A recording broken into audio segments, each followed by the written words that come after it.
The warp core's melting down in 40 minutes, and the human mechanic just stopped fixing it to chase a toddler with a plasma torch. Captain Zillax stared at the security feed, his secondary hearts hammering against his ribs. The diagnostic screen beside him painted the situation in colors that shouldn't exist together. According to YouTube analytics, 98% of viewers are not subscribed. That's a huge number. By subscribing the channel that is completely free, you'll help support the channel and never miss fresh content. There. Critical red, emergency orange, and the soft blue indicator showing his son's biosignature in the one place it absolutely should not be. Sir, cascade failure is accelerating, his first officer Zara reported, her voice tight. Containment breach in 38 minutes. The treaty delegates— I know what we're carrying, Zillax snapped. 300 diplomats from 40 species, all aboard for the signing of the Outer Rim Peace Accords. If his ship exploded, so did 2 decades of negotiation. Emergency services, 2 hours minimum. We have 40 minutes. 37 now, sir. On the feed, the human, Mia Jones, the mechanic they'd hired at the last station because their regular engineer had quit, was crouched beside the warp core's primary conduit.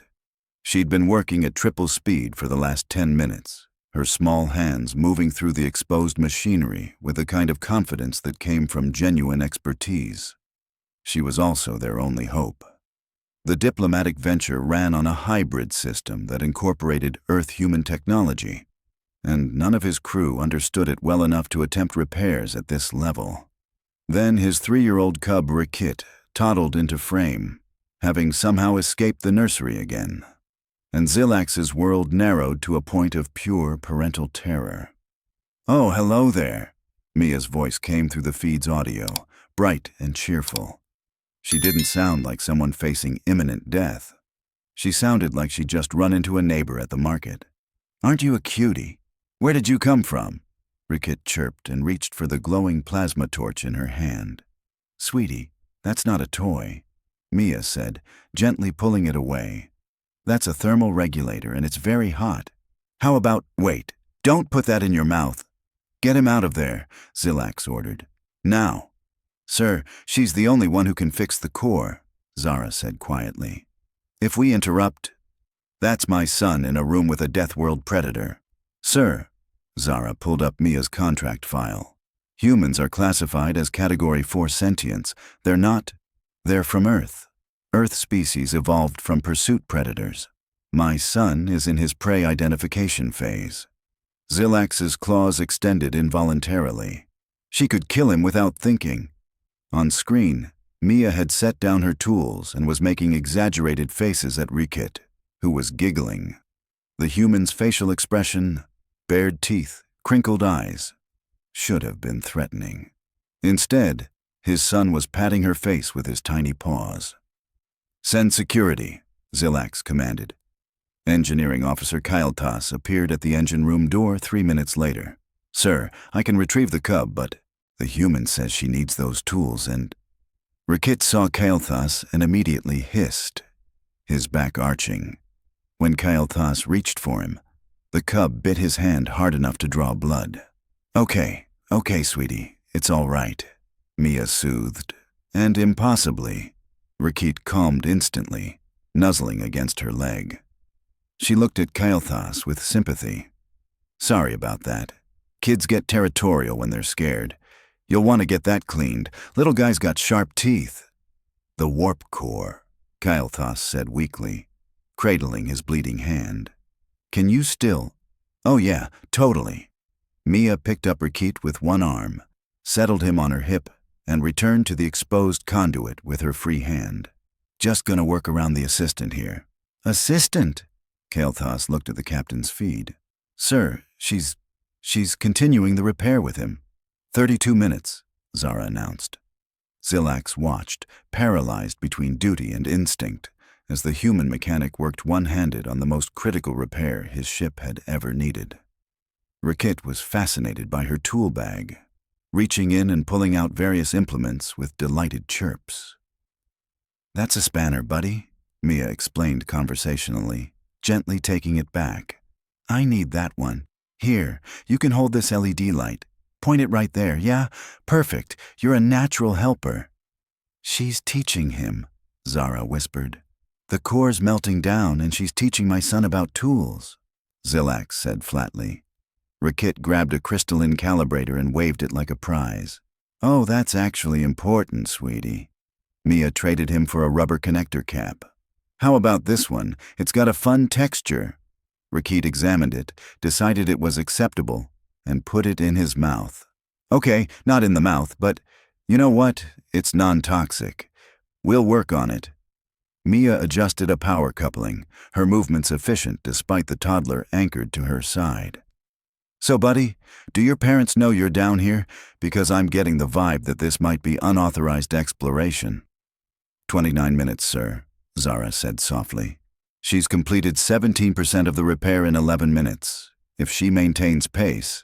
If that cub keeps stealing her tools, she won't maintain anything. Zilax pulled up the nursery logs. How did he even get out? The door requires 3-digit codes. He's a smart kid, Mia said, as if she could hear them. She probably couldn't. She was just narrating to Rakit. Bet you figured out that lock all by yourself, huh? We should probably mention that to your folks. Safety first and all. She returned to the repair. Now with Rakit sitting directly in her lap, his small body pressed against hers as she reached around him to access the core's interior mechanisms. This was impossible. Rakit should be terrified. The human should register as a threat. Instead, his son was purring. Sir, Zara ventured carefully, perhaps we should let her work? With my son in the blast radius of a cascading warp failure. With your son in the only safe place on this ship right now, Zara corrected. Because she's the only one who can prevent that failure. And he seems content. Content was an understatement. Rakit had found Mia's multi-tool and was examining it with intense concentration, occasionally glancing up at her face as if to confirm he was allowed to touch it.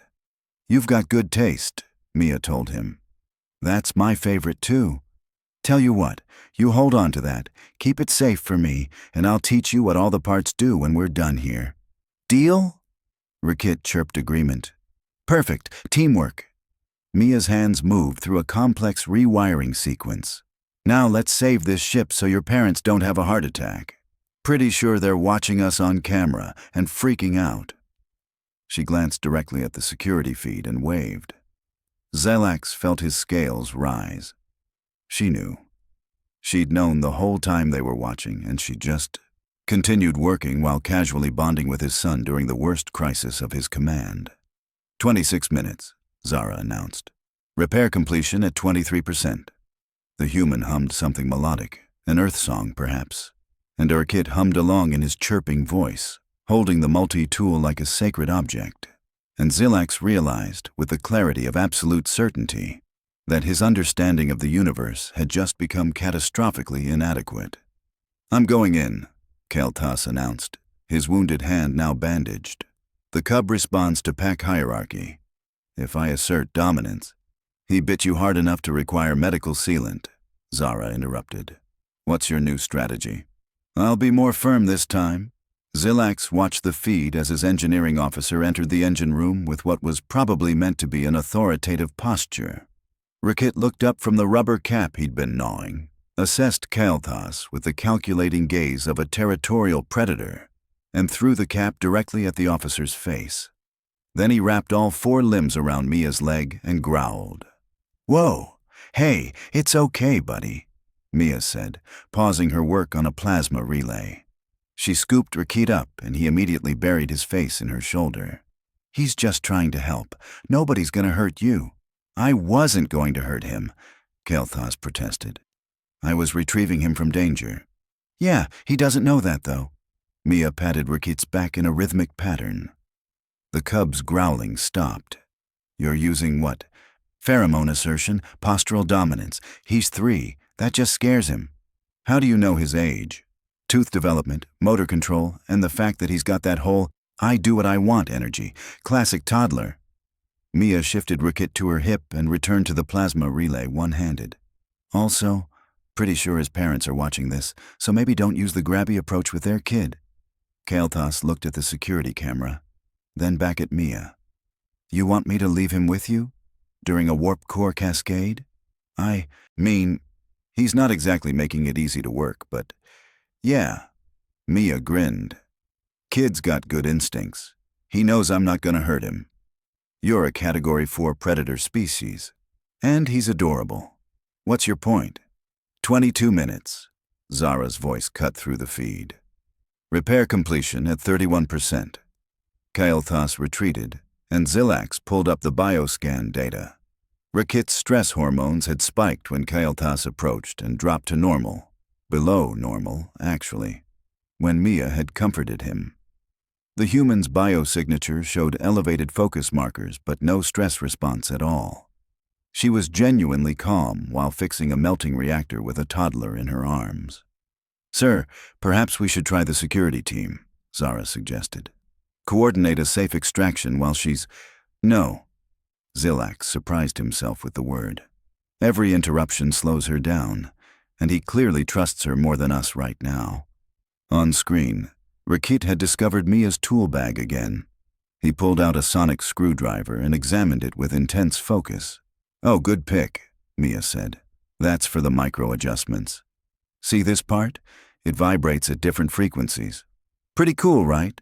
She demonstrated, and Rakit's ear tufts perked up at the sound. He reached for it, and she let him hold it, under her supervision, while she worked on rerouting a power conduit with her other hand. You're a natural engineer, buddy. Bet you're gonna build amazing things when you grow up. Mia glanced at a readout.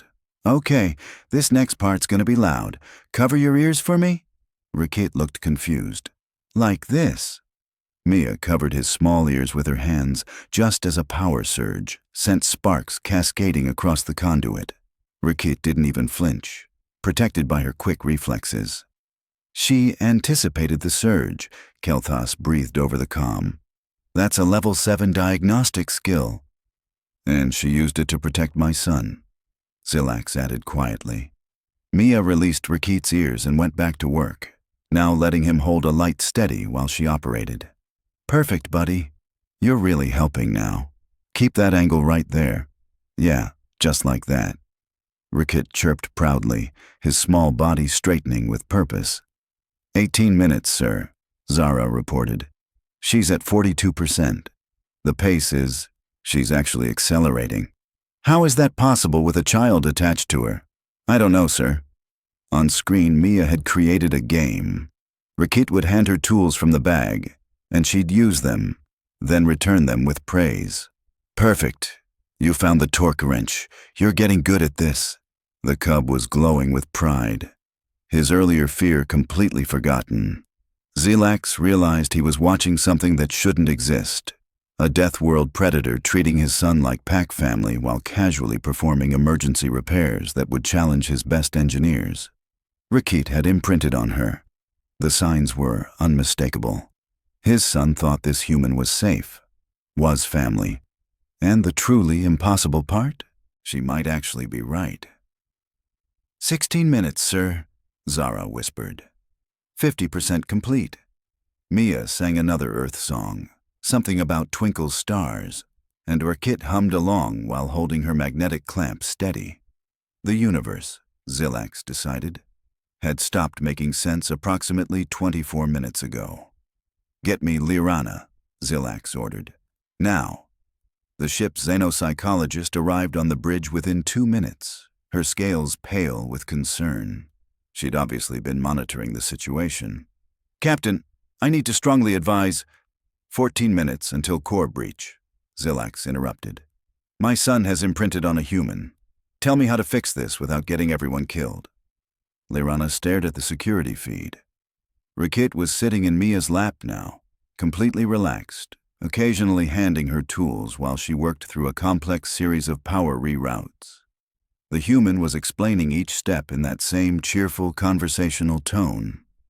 So this conduit connects to the main plasma flow, see? And we gotta make sure the magnetic containment doesn't… Whoops. Hand me that stabilizer. Yeah, the blue one. Perfect, thanks, buddy.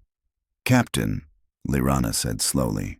At this age, Cubs identify potential threats through a combination of pheromone analysis, behavioral cues, and pack hierarchy signals. Predator species trigger an immediate fear response. It's evolutionary. Survival instinct. That's not answering my question. Because there isn't an answer. What I'm watching shouldn't be possible.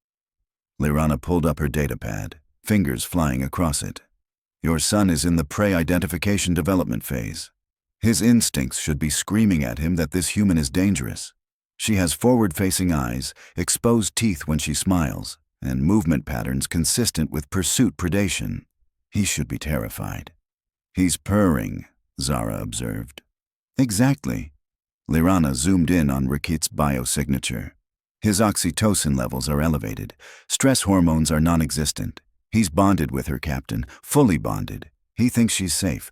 More than safe. He thinks she's family. In 24 minutes? It would normally take weeks of careful introduction for a cub to accept a new species as non-threatening. For a predator species. Lirana shook her head. I've never seen documentation of it happening at all, let alone this quickly. On screen, Mia had started singing again. Something about wheels on a bus. Rakit was doing hand motions, paw motions, along with her, chirping the rhythm. The wheels on the bus go round and round, Mia sang, making circular motions with her hands. Rakit mimicked her, delighted. Round and round, round and round. The wheels on the bus go round and round, all through the town. She'd seamlessly integrated the song into her work, using it to keep Rakit engaged while her hands moved through a delicate calibration sequence that required millimeter precision. She's multitasking, Kael'thas reported from the engine. Room door. He'd been monitoring from a safe distance. Captain, she's performing 3 separate repair sequences simultaneously while entertaining your son and teaching him basic engineering concepts. I can barely track what she's doing. 12 minutes, Zara announced. 63% complete. That's ahead of optimal pace, Kael'thas said. With the interruptions, she should be at 50% maximum. She's working faster with him there than she would alone. That's impossible, Lirana stated. Add it to the list, Zilax muttered. Mia had switched songs now, something slower. A lullaby, maybe. Rakit's eyes were starting to droop, his small body relaxing completely against her. Oh, getting sleepy? Yeah, it's been exciting, huh? Mia adjusted him so his head rested on her shoulder, never pausing in her work. Tell you what, you take a little nap right here, and I'll keep working. When you wake up, we'll go find your parents and get you some snacks. Sound good? Rakit made a soft chirping sound and closed his eyes. She just put him to sleep, Zara whispered. During a warp core emergency, she put a cub to sleep. Human childhood development often involves supervised naps during adult activities, Lirana said, reading from her datapad with something like awe. They're apparently comfortable working while caring for offspring simultaneously. It's culturally normal for them. What kind of species works on critical machinery while holding sleeping children? Zilax demanded. One that never separated childcare from daily survival activities during their evolution, Lirana theorized. Most species developed specialized care groups. Humans seem to have just carried their young everywhere and kept working. Mia had shifted Rakit to a more secure position against her chest, his limbs draped over her shoulders. She was now using both hands again, moving faster, occasionally adjusting her posture to keep the sleeping cub comfortable. 10 minutes, sir, Zara said. 74%. She's definitely accelerating. How? Kael'thas pulled up the technical readouts. She was one-handed for the last section. Now she's two-handed with a sleeping cub attached to her, and she's going faster?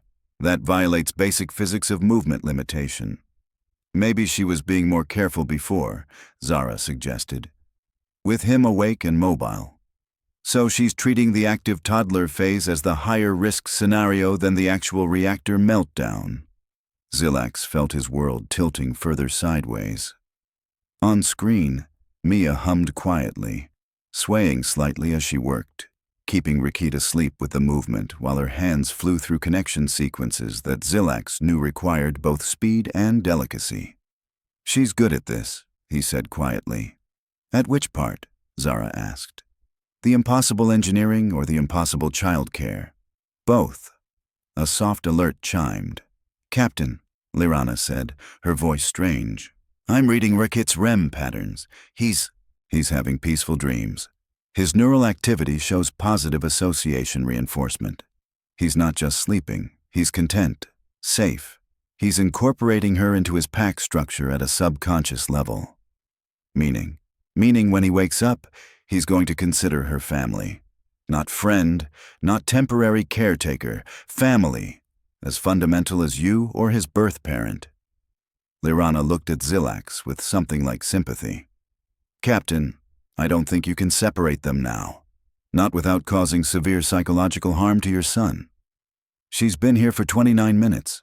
I know, it's completely unprecedented. And yet," Lirana gestured at the feed, where Mia was rerouting a coolant system with a sleeping cub draped over her like the universe's most precious scarf.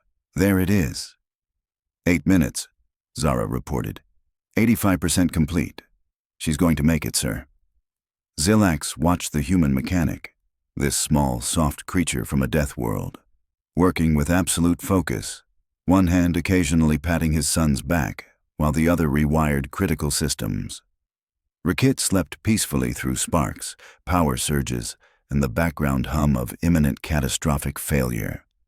"Pull up her contract," he said suddenly. "Sir, her contract. What was she hired for? How long?" Zara accessed the file. "Temporary mechanical consultant. Single station contract. Expires when we reach the Outer Rim station in 4 days. Amend it. Permanent position. Full benefits. Family quarters. Captain, we can't just..." "She saved this ship. She saved 300 diplomats. She saved the peace accords." Zilax looked at his sleeping son, completely at peace in this human's care. "And apparently she saved me from having to explain to Rakit why his new family member disappeared." 6 minutes, sir," Zara said softly. 91% complete. Mia had started humming again, that same lullaby, and continued her work as if the entire galaxy wasn't watching her casually rewrite the rules of reality. "Has anyone," Zilax asked slowly, "sent a message to the delegates explaining the situation?" "No, sir. What would we even say? That humanity's first contact with my son involved saving all of our lives while teaching him to sing." Zilax felt something like a laugh building in his chest. It came out as a wheeze. "And that we're all very lucky she likes children." On screen, Mia finished a crucial connection and pumped her fist in silent victory, careful not to wake Rakit. 4 minutes, sir. 96% complete." "She's going to make it," Kel'Thas breathed. "Of course she is," Lirana said, still staring at her bioscan data. "She's human. Apparently they just do this." Zilax made a mental note to read every single piece of literature on Earth that he could find, because clearly they'd all missed something fundamental about humanity, something that involved saving the galaxy while babysitting. 2 minutes, Zara announced. "Final. Sequence required. Manual reset of the core stabilizers." Kel'Thas went pale. "That's in the rad chamber. 30 seconds of direct exposure, minimum. Lethal threshold for our species is 15 seconds. Lirana added quietly. "For all species," Kel'Thas corrected. "It's not survivable. We'd need to evacuate the section and accept core failure." On screen, Mia had heard them through the open comm. She looked up at the rad chamber door, then down at the sleeping Rakit on her chest. "Hey, Command," she called out. "I need someone to come hold the kid for like a minute." "You can't go in there," Zilax said, his voice breaking protocol as he spoke directly through the feed. "It's lethal. We'll evacuate." "In 2 minutes, with 300 diplomats?" Mia shook her head. "Not happening. Just send someone to grab the little guy." Zara was already moving, sprinting from the bridge. She arrived in 45 seconds. Zilax counted every one, and carefully extracted the still sleeping Rakit from Mia's arms. The cub stirred but didn't wake, nuzzling against Zara's uniform. Okay. Mia rolled her shoulders. 90 seconds, you said? You'll die in there, Kael'thas said flatly. 60 seconds maximum. Right, so I'll be quick. Mia grabbed the stabilizer kit and walked toward the rad chamber. Human, stop! Zilax's command was desperate. That's an order. Yeah, sorry, Captain. Mia paused at the door and grinned back at the camera. But I'm pretty sure let everyone die isn't in my contract. Hold my coffee. She didn't have coffee, but she walked into the radiation-flooded chamber anyway. The monitors immediately screamed warnings, radiation levels that would liquefy most organic matter within seconds. Zilax watched the timer, 5 seconds, 10, 15. She's still moving, Kael'thas whispered. 20 seconds, 30.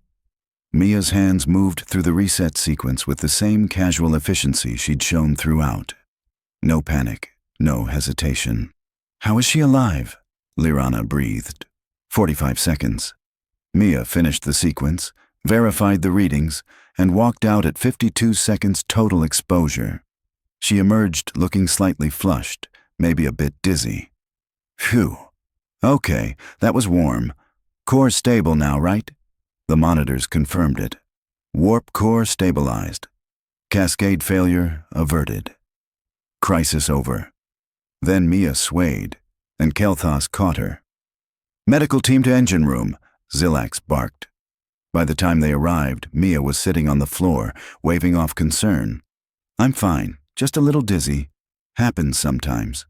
You were exposed to lethal radiation for nearly a minute, the medical officer said, running a scanner over her. Then he stopped, staring at the readout. Captain, her radiation levels are dropping, actively dropping. She's metabolizing it. What? Her cellular structure is breaking down the radiation exposure. This shouldn't be possible. She should be dead, but her body is just processing it like a toxin. So, she'll be okay? Zara asked, still holding the sleeping Rakit. She's already okay. Current exposure levels are below safety thresholds and falling. The medical officer looked at Mia like she'd grown a second head. You walked through something that would kill any of us instantly, and you're just dizzy. I mean, it's not great, Mia admitted. Definitely gonna need some water and maybe a sandwich. That takes it out of you. Rakit chose that moment to wake up. He looked around, saw Zara holding him, and immediately started crying. Not distressed crying, angry crying. He reached for Mia with all 4 limbs, making demanding sounds. Oh, buddy, I'm okay, Mia said, and Zara handed him over immediately. Rakit buried his face in her neck, his crying stopping instantly. Just had to fix one more thing. We're all safe now. She saved us, Lirana said, watching the feed from the bridge. She absorbed lethal radiation, saved 300 diplomats, prevented a galactic incident, and now she's comforting a toddler. She also completed the entire repair in 38 minutes with constant interruptions. Kael'thas added, That should have taken hours. Zilax descended to the engine room himself, needing to see this impossible human in person. When he arrived, she was sitting on the floor, his son clinging to her like a baby primate, while she drank water and looked completely unbothered by the fact that she'd just walked through certain death. I need to amend your contract, he said. Yeah, about that. Mia looked up at him. Does your cafeteria have kid-friendly food? Because this little guy's gonna wake up hungry soon, and I have no idea what your species eats. She'd saved his ship, his son, and 300 lives. And her primary concern was snack time. Humanity, Zilax decided, was going to fundamentally change everything they thought they knew about the universe. 3 hours later, Zilax stood in the cafeteria watching Mia negotiate with the food service staff about proper toddler nutrition. So you're telling me you don't have anything like pasta or cheese? What about fruit that isn't toxic to him? Rakit sat in her lap, wearing a tiny tool belt she'd fashioned from spare parts, happily gnawing on something the chef promised was cub-appropriate. The Galactic Engineering Guild had already sent 5 emergency requests for her repair methodology.